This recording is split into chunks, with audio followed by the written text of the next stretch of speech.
Contribution of atom in unit cell हम study करते हैं, लेकिन उससे पहले हमको देखना पड़ेगा एक यूनिट सेल के बारे में कि यूनिट सेल कैसा होता है ना।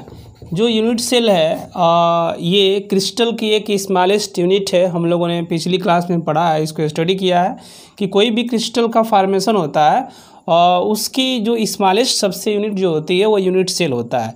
एक जो यूनिट सेल का जो फॉर्मेशन होता है ये किस तरह से हो रहा है यूनिट सेल का, यानी हम 3 डायमेंशनल यदि क्लोज पैकिंग करेंगे, इसको हमको पढ़ना है 1 dimensional close packing, 2 dimensional close packing और 3 डायमेंशनल क्लोज पैकिंग। तो हम क्या करते हैं कि 3 डायमेंशनल क्लोज पैकिंग करते हैं। जैसे मान लीजिए हमने लिया एक ये एटम, ये लिया, और दूसरा हमने लिया ये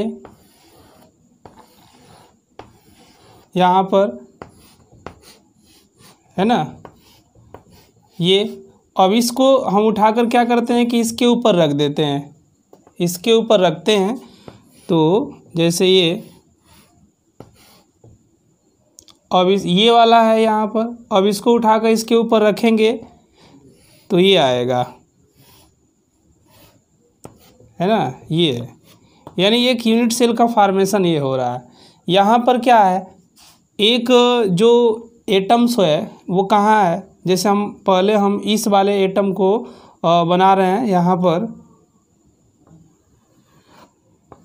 जैसे ये है, ये वाला एटम है इधर,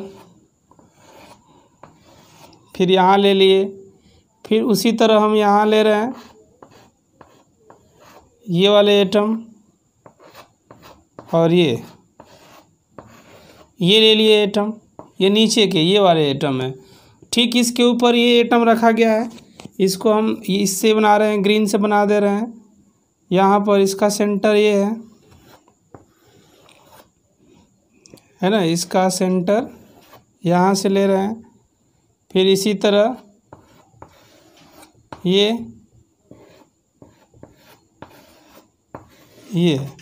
है ना। तो हम क्या कर रहे हैं, इसके ऊपर इसको अगर उठाकर रखते हैं तो ये एक यूनिट सेल का फॉर्मेशन होता है। तो यहाँ पर हम ये वाली लेयर ले रहे हैं, ये नीचे की, और इसके ऊपर ये रखते हैं,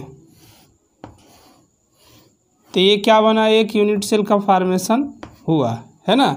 इसी को हमने यहाँ रिप्रेजेंट कर दिया, तो एक यूनिट सेल का फॉर्मेशन हुआ। अब इस यूनिट सेल के अंदर क्या दिख रहा है कि प्रत्येक कॉर्नर पे एक एटम है ना, एक पॉइंट है प्रत्येक कॉर्नर पर, लेकिन उसका कितना कंट्रीब्यूशन है हमको देखना है। तो अगर हम इस यूनिट सेल को अगर ले रहे हैं तो इस यूनिट सेल को रिप्रेजेंट करने के लिए कितने पैरामीटर रिक्वायर्ड होते हैं। जैसे ये ए हो गया साइड, ये बी हो गया, ये सी हो गया। तो इसी तरह इसमें क्या होते हैं, इसके अल्फ़ा होते हैं, बीटा होते हैं, गामा एंगल होता है, अल्फ़ा बीटा गामा। तो टोटल 6 पैरामीटर रिक्वायरमेंट होते हैं, है ना। कितने पैरामीटर रिक्वायर होते हैं, पैरामीटर अगर देखा जाए तो एक यूनिट सेल को रिप्रेजेंट करने के लिए 6 पैरामीटर होते हैं, है ना, 6 पैरामीटर होंगे। दूसरी चीज़, इसके कॉर्नर कितने होते हैं एक यूनिट सेल के अंदर देखा जाए तो कॉर्नर जो होते हैं 8 होते हैं, है ना। 8 कॉर्नर इसके मिलेंगे, 8 कॉर्नर हैं। और बात करते हैं इसके अगर एज की, है ना, इसके एज कितने होंगे, एजेस तो 12 एज होंगे।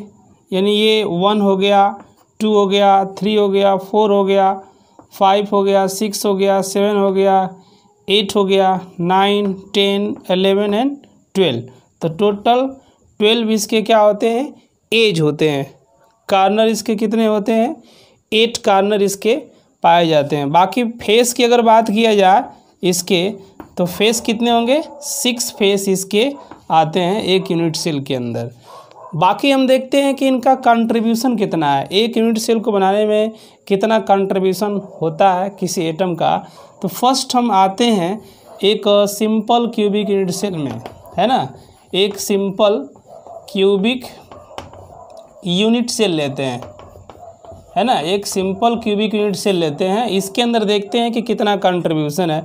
जैसे एक हम सिंपल क्यूबिक ये यूनिट सेल ले लिया, ये एक सिंपल क्यूबिक यूनिट सेल है, और इस सिंपल क्यूबिक यूनिट सेल के अंदर अगर देखें तो प्रत्येक कॉर्नर पर एक क्या है, एटम है। प्रत्येक कार्नर पर एक एटम है, लेकिन इस एटम का कंट्रीब्यूशन कितना है ना, इस एटम का कंट्रीब्यूशन यानी एक यूनिट सेल को बनाने के लिए ये एटम का कितना भाग पार्टिसिपेट हो रहा है ना। तो कितना भाग पार्टिसिपेट हो रहा है, तो ये आता है 1/8 है ना, 1/8 आएगा। और दूसरी चीज़ ये है कि 1/8 इसका आता है, जिसको 12.5% करेंगे तो आखिर टोटल एटम इसके अंदर कितने होंगे, है ना, जिसको टोटल इफेक्टिव एटम्स यानी जेड से रिप्रेजेंट करते हैं। तो टोटल इसके अंदर अगर देखेंगे एटम, तो कार्नर इसके कितने हैं, 8 कार्नर है, और इसका कंट्रीब्यूशन कितना है 1/8, तो 1/8 × 8। बाकी इसके फेस वगैरह पर कोई एटम है नहीं, तो टोटल अगर देखा जाए तो कितने होंगे, 1 एटम होंगे, यानी 1 एटम का कंट्रीब्यूशन है। टोटल 8 कार्नर पर अगर टोटल एटम जोड़ा जाए तो कितने होंगे, कुल मिलाकर 1 एटम होगा, यानी सिंपल क्यूबिक यूनिट सेल के अंदर। दूसरी चीज़, इसका जो कोऑर्डिनेशन नंबर होता है सिंपल क्यूबिक यूनिट सेल का, कोऑर्डिनेशन नंबर का मतलब ये होता है कि किसी पार्टिकुलर एटम से कितने नेबरर एटम अटैच हैं इसके, है ना, किसी पार्टिकुलर एटम से इसके नेबरर एटम कितने अटैच हैं उसको देखा जाता है, कोऑर्डिनेशन नंबर होता है। तो यहाँ पर अगर हम बात करें तो इससे ये टच है, यहाँ पर आप देख रहे हैं इस एटम से ये टच है, तो इसका कोऑर्डिनेशन नंबर 1 हो गया। उसी तरह का इधर भी होगा, 2 हो गया, ये है टच कर रहा है, 3 हो गया, ऐसे भी होगा, 4 होगा, यहाँ है 5 और यहाँ है 6। तो इसका जो कोऑर्डिनेशन नंबर होगा कितना आएगा, 6 आएगा, एक सिंपल क्यूबिक यूनिट सेल की अगर हम बात करते हैं तो। दूसरी अगर हम बात करें सिंपल क्यूबिक के बाद BCC की बात करते हैं, है ना, यानी BCC body centre cubic unit cell के अंदर अगर बात करें तो इसमें क्या होता है। बॉडी सेंटर की बात अगर करते हैं तो यहाँ पर हम ये ले रहे हैं, ये एक सिंपल क्यूबिक यूनिट सेल हो गया। इस सिंपल क्यूबिक यूनिट सेल के अंदर क्या होता है कि कार्नर पर, प्रत्येक कार्नर पर एटम होंगे, है ना, प्रत्येक कार्नर पर एटम होंगे, और प्रत्येक कार्नर के साथ साथ एक कहाँ एटम होगा, इसके सेंटर में एटम होगा, इसके बॉडी सेंटर में एटम होगा।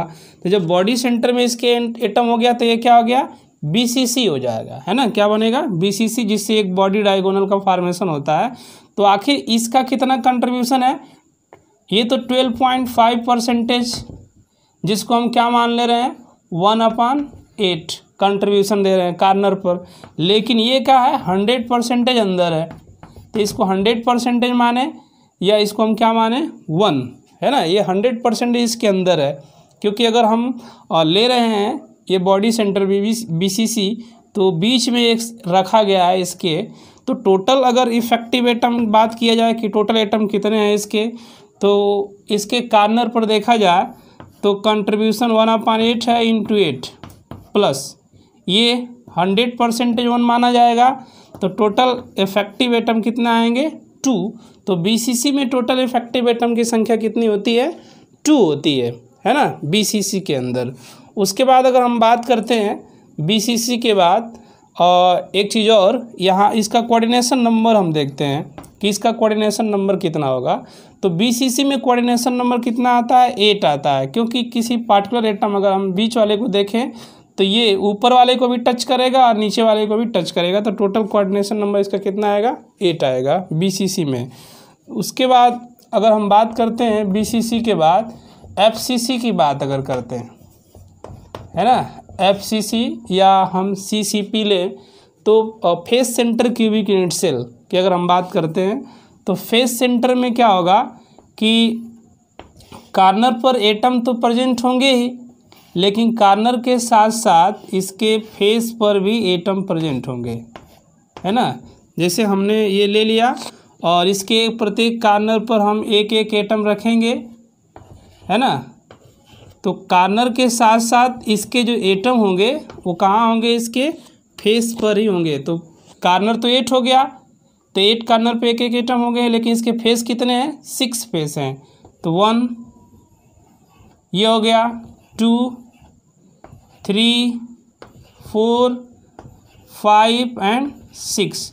तो टोटल 6 फेस इसके आ गए, है ना। तो 6 फेस पर 6 एटम हमने रखा, तो आखिर इनका कंट्रीब्यूशन कितना होगा, इसका तो कंट्रीब्यूशन कितना होगा 12.5% आएगा इसका, यानी 1/8, और इसका 50% कंट्रीब्यूशन होगा, है ना। 50% यानी 1/2 हम इसको ले सकते हैं। तो टोटल इसके अंदर इफेक्टिव एटम की अगर संख्या काउंटिंग किया जाएगा कि टोटल इफेक्टिव एटम कितने हैं, तो कार्नर 8 हैं, तो 1/8 × 8 प्लस इसके फेस कितने हैं, और 6 फेस हैं, और एक फेस पर कितना कंट्रीब्यूशन है 1/2 है, यानी 1/2 × 6, यानी हो जाएगा 1 + 3, यानी टोटल 4 एटम आएंगे इसके। और बात करते हैं FCC की, तो FCC के अंदर जो कोऑर्डिनेशन नंबर होता है वो कितना आता है 12 इसका कोऑर्डिनेशन नंबर आता है FCC में, है ना। उसके बाद FCC के बाद हम बात करेंगे, एक और है ECC,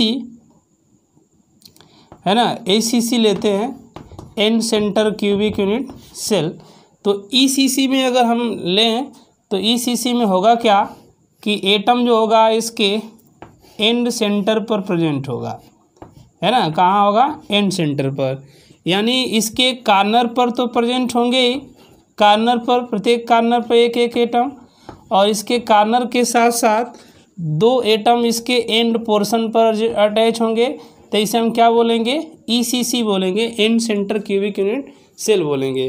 अब इस end centre cubic unit cell का जो टोटल इफेक्टिव एटम आएगा वो कितना होगा, क्योंकि ये तो 50% काउंटिंग होगा, वो 1/2 और 1/8 काउंटिंग होगा, तो 1/8 × 8 प्लस 1/2 × 2, तो 1 + 1 यानी टोटल कितने आ जाएंगे 2 एटम होंगे। तो इस तरीके से ये FCC के अंदर आया। जैसे हमने contribution of atom unit cell के अंदर देखा, तो सिंपल क्यूबिक के अंदर 1 आएगा, BCC के अंदर 8 आएगा, FCC के अंदर 4 आएगा, और ECC के अंदर टोटल कितने होंगे 2 होंगे एटमों की संख्या, है ना।